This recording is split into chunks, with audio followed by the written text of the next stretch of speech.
Dans un peu plus de 3 semaines maintenant, nous connaîtrons les noms des 577 députés de l'Assemblée nationale. Élus pour 5 ans, chaque député perçoit une indemnité de 860 000 francs bruts par mois, mais il bénéficie aussi d'autres avantages matériels et financiers. On voit cela avec Serge Massot.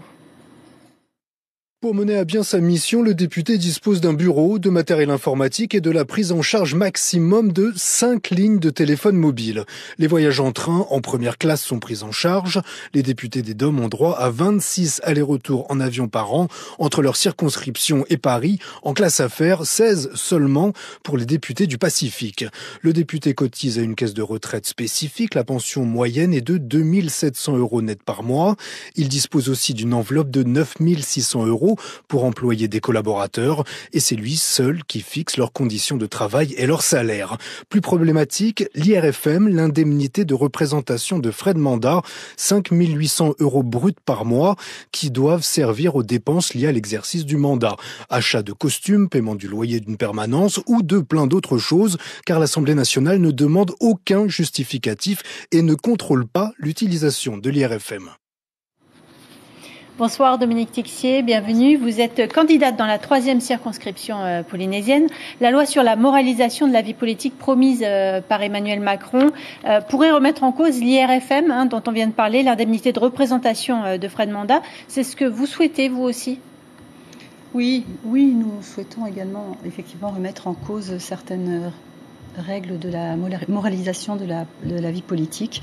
Mais nous sommes plutôt pour, déjà au départ, demander, donc exiger que le candidat élu ait un casier judiciaire vierge. Donc ça, c'est une première chose. Et la deuxième chose, c'est qu'on demande également l'inéligibilité donc de la personne qui a eu un problème avec la justice. Alors vous avez soutenu François Asselineau lors de la présidentielle. Aujourd'hui, votre slogan, c'est « Le seul vote nouveau et utile ». Que voulez-vous dire ?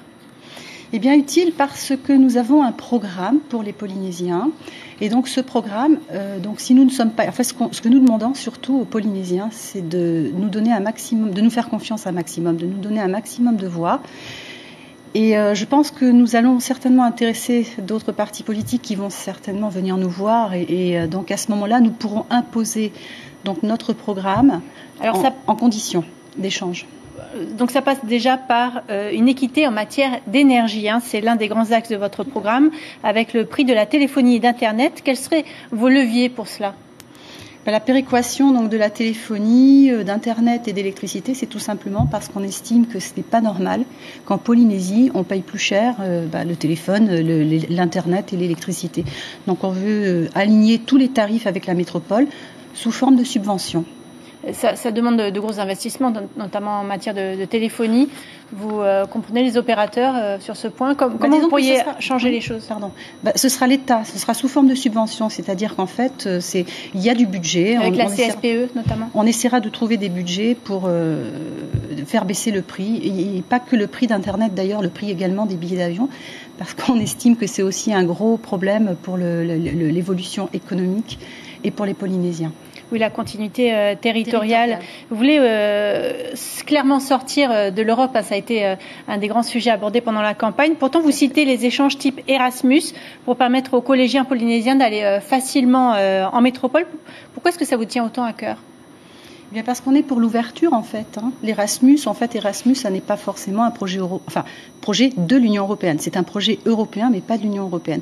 Et en fait, nous, à notre échelle, on souhaiterait que les petits collégiens, les collégiens, les étudiants, faire des échanges de classes vertes pour qu'ils puissent découvrir la France et inversement que des petits Français puissent venir voir comment les petits Polynésiens vivent et faire des échanges pour ouvrir sur le monde, pour ouvrir et puis s'approcher de la France parce qu'on est Français à part entière.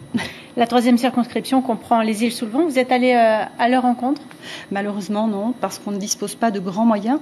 Mais par contre, on va essayer d'organiser donc des visio-réunions via Facebook. Donc c'est en cours. Ça va se faire là dans les jours qui viennent. Merci beaucoup Dominique Tixier d'avoir accepté notre invitation ce soir.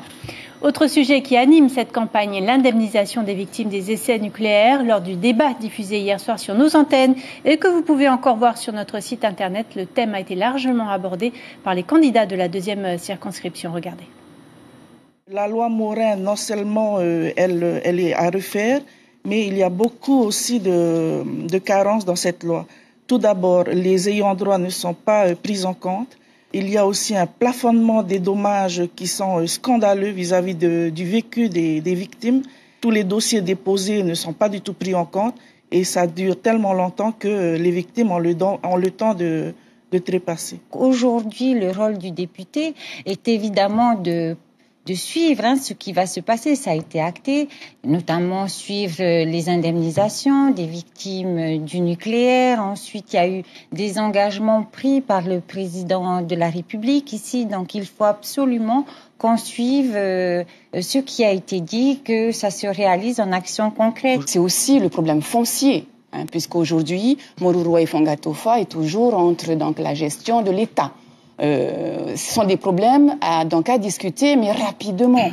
Je pense qu'on a effectivement suffisamment perdu de temps. Aujourd'hui, nous avons que 9 victimes qui ont été indemnisées. Il faut bien dire qu'avec les essais nucléaires, les enfants et petits-enfants peuvent avoir cette maladie, pourront être indemnisés et une indemnisation forfaitaire.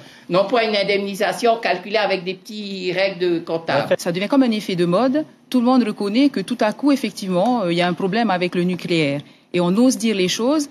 Et je voudrais saluer là aussi le travail de l'association 193, qui, je pense, à travers la pétition qu'elle a fait signer, a été un déclencheur.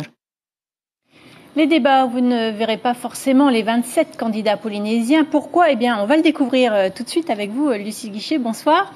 La campagne officielle pour les législatives a débuté lundi, le 22 mai. Quelles sont les règles régies par le CSA, le Conseil supérieur de l'audiovisuel ? Alors, pour ces élections législatives, les règles se veulent plus simples que pour l'élection présidentielle. C'est désormais la règle de l'équité et non plus la règle de l'égalité. Il y a une seule élection avec cette règle d'égalité stricte. C'était donc l'élection présidentielle où il y a un filtre entre guillemets de 500 signatures pour pouvoir être candidat, et après, lorsque l'on est candidat, on a donc une égalité stricte entre chacun. Pour les législatives, il n'y a plus ce filtre.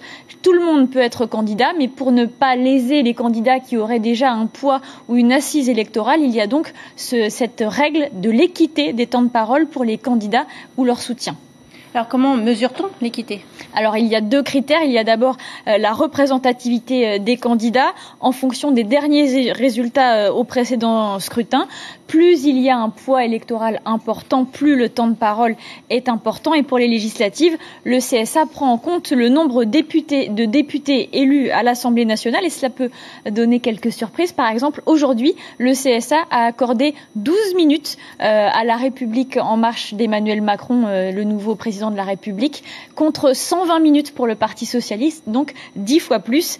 Alors, il y a donc ce critère de la représentativité, mais il y a également le critère, la capacité à animer la campagne, à mobiliser la communication, la mobilisation. C'est ce qu'on appelle la dynamique de campagne. Et donc, avec ces 2 critères, dans les émissions, les JT, les débats, ça donne donc une équité du temps de parole, et chaque candidat est chronométré, minuté, et le décompte est envoyé chaque semaine au CSA, un travail de décompte considérable, donc, puisqu'il y a 577 circonscriptions avec plusieurs candidats dans chacune d'entre elles et des règles strictes auxquelles chaque chaîne doit se conformer absolument. Merci beaucoup, Lucie Guichet, ça méritait d'être précisé. Temps de parole dans nos journaux télé et radio, dans nos débats et tous les matins avec les invités Café Législative. Malouki Dury recevra Michel Ramel demain matin, candidat de l'Union populaire républicaine dans la première circonscription. Mélie Dubief, candidate du Tenati Front National dans la deuxième circonscription, et Moetai Broderson, candidat du Tavini Huiratira dans la troisième circonscription. Rendez-vous à 7h30 sur Polynésie Première Radio. Voilà pour les législatives ce soir.